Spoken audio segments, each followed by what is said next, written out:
خەڵکەکە دیارە طبعاً بەشداربانش لاس چاوەڕوانی ئێمە دابوون بەڕاستی لاس ئەو گومانێ باشە ئێمە دابوون کە ئێمە چاوەڕوانیمان دەکرد خەڵکێکی زۆر باش بەشداریان لە تاقیکردنەوەکەدا کرد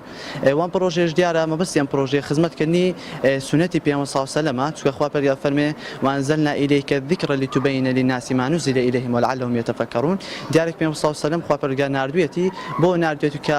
قورئان بۆمان ڕوون بکاتەوە و تێمان بگەینی پێمان بگەینی بێگومان ئێمەش ئەگەرمانەوێ قورئان وەکو خۆی جێبەجێ بکەین پێویستە ڕێوشێن و ڕێباز پێغەمبەر صلی الله علیه و سلم بگرین و هەروەها خوا پەروەردگارش لایەتێکی تردا دەفەرمێ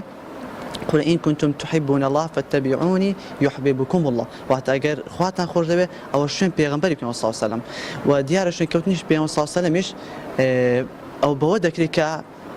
ڕێوشێن و ڕێبازەکەی بگرین و هەر کەسێکیش دیارە بەجێ پیامبر صلی الله علیه و سلم کە ڕێ و ڕێبازی پێغەمبەر بگرێت صلی الله علیه و سلم ئەو بەجێ خوای پەروەردگاری کردە. سەرەتا بەناوی خوای گەورە و میهرەبان ئێمە ئەمڕۆکە بەشداریمان کرد لە پرۆژەی بەهای فەرموودە کە تایبەت بوو بە ئافرەتان خۆمان بە خۆشحاڵ دەزانین لە خزمەت فەرموودەکانی پێغەمبەر صلی الله علیه و سلم دابینین و ئینشاء الله هەوڵ دەدەین بە کردار فەرموودەکانی ڕنگ بداتەوە لە ژیانماندا. مەڵی دەست خۆشبی بە خێراتتان دەکەم بەڕاستی ئەو پرۆژانە بە شێوەیەکە کە توان بڵێن لە کۆمەلگای کوردی دەتوانێتی ڕۆڵێکی زۆر گرنگ بینێ بەڕاستی ئێمە دەستخۆشمان بۆ هەموو ئەو مامۆستا بەڕێزانە بۆ هەموو ئەو کەسولانانەی کە هاوکار دەبن لەم جۆرە پرۆژانە ئەو پرۆژانەوا دەکا کە مرۆڤ بتوانێت هەم سوودێک بەخۆی هەم بە دەوروبەریشی بگەینێت بە تایبەت لەم قۆناغەیە کە قۆناغێکە تایبەت بوو بە ئافرەتان بەڕاستی من دەستخۆشی زۆریانم بۆیان هەیە لەبەر ئەوەی ئافرەت ڕەنگە زۆر شتێنەی زانی بێت لەم فەرمودانەی پێغەمبەرەوە صلی الله علیه و سلم بتوانێت فێری بێت و بیزانێت.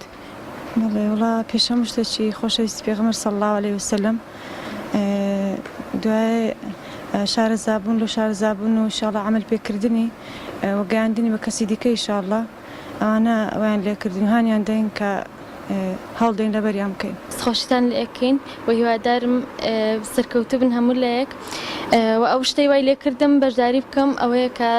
فەرموودەکانی پێغەمبەر صلی الله علیه و سلم زیندوو بکەینەوە و هەروەها ڕێزیان لێ بگرین و قەدری خۆمانیش بزانین لەناو کۆمەڵگاکەوە ئێستا وای لێ هاتووە ئافرەت بە تاوی سوک سیر دەکرێت بەڵام پێغەمبەری خوا صلی الله علیه و سلم کە هات ئازادی و خۆشەویستی هێنا بۆ کۆمەڵگا و هەروەها ئافرەتانی بەبرز نیشاندا.